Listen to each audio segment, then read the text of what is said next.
You're watching the Fox 5 Morning News at 7. Good morning to you. Coronavirus continues to spread. However, not all cases are to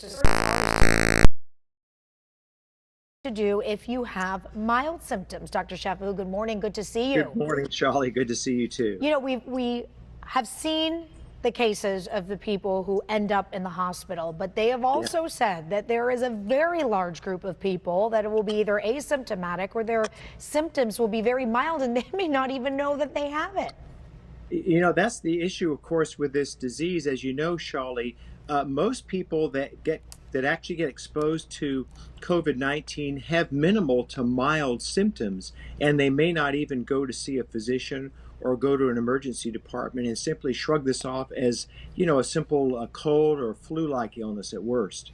You know, I think, and I probably am guilty of this as well, I'll admit, you get like the littlest run of the nose or a little scratch in your throat, you're like, oh my gosh, I have it. I have it. But the reality is we're still in cold and flu season, and you could have a lot of other different viruses right now.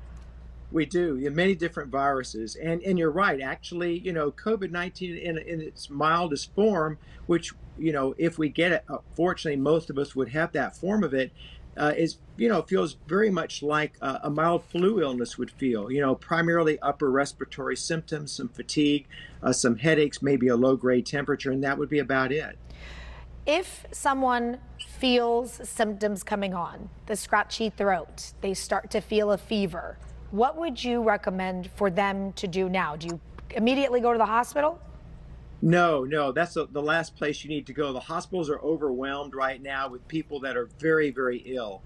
So you don't want to go to a hospital. You know, for mild symptoms, obviously the common sense things, you know, you would want to drink plenty of fluids. Obviously, you'd want to get rest. For mild symptoms, taking Tylenol is best. You know, Shally, there are some reports of people that are taking NSAIDs having a worse form of the disease, but that's not been well worked out, but probably better not to use NSAIDs. Tylenol works really much better for reducing fever than NSAIDs. It's milder on the stomach and is probably a better choice at this point. One of the challenges, and I actually spoke to a mom who tested positive for COVID, and then she's living at home with other family members and kids.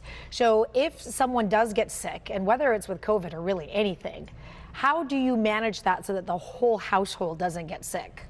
Well, so that's really important. So self-isolation is most important, Shally, and that means, you know, finding a room where you're going to stay in, you're going to sleep in by yourself, really self-quarantine. If you can, a bathroom just for yourself. And then if you're having a caretaker, someone to provide help for you, that person should obviously be wearing a mask, using gloves, and then frequently disinfecting those surfaces that would be contact surfaces with a disinfectant, at least on a daily basis. And most importantly, don't go out. You know, obviously staying inside, staying away as much from other family members as is certainly possible. Dr. Chaffoo, the one point that concerns me is over the past few weeks, we see these stories pop here and there of younger people getting sick and then having to end up to go to the hospital. When do you know you're at that point that you need to go in? Because it seems like some of these symptoms, they turn around so quickly, and there are people who tried waiting it out and did not get that hospital care to begin with. Right. So the most important thing is, as we said earlier on, you know, mild symptoms, you don't have to go to a hospital. But, you know, the common sense things, obviously, if you are having shortness of breath, because we know that the serious form of COVID-19 is pneumonia, is overwhelming infection of the lungs. And so if you have shortness of breath, if you have extreme fatigue or extreme weakness, Shally, that may indicate one of several things. You may be hypoxic. Your lungs may not be getting enough oxygen. You may be dehydrated. You may have electrolyte disturbances, again, from not taking in enough fluids. A persistently very high fever. Those would be symptoms that are alarming that may indicate that this is something that you need to see your physician about to get help in getting better. Dr. Chaffoo, myself, along with, I'm sure, most of San Diego have probably entire lives. Our entire and we're touching all these chemicals like the bleach and this and that. So what can we do to save our hands in the middle of this?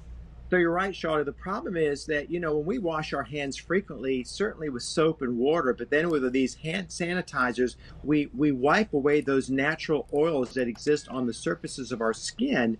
And the problem is we do dry our skin out. So, the best thing is to use some sort of a moisturizer after washing our hands. Now, this is typically better to use a cream or an ointment than a lotion. A lotion is just thinner and doesn't penetrate as well.